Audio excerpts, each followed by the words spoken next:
The Mazda 3 infotainment system reboot loop affects models from 2019 to 2024. This issue causes the system to restart continuously due to firmware corruption or errors in its Linux Android-based operating system. The reboot loop occurs when the display restarts endlessly without reaching full functionality.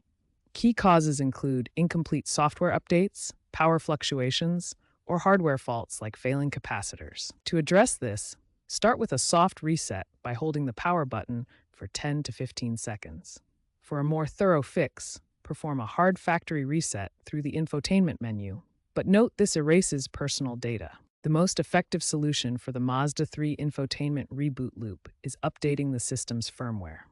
Check for over-the-air updates in the vehicle settings or via the My Mazda app. Mazda released patch 82.00100A in July 2025 to fix reboot loops caused by software glitches and improve memory management. If you experience issues with Apple CarPlay or Android Auto, be aware Mazda has extended warranty coverage for infotainment repairs to 10 years or 100,000 miles.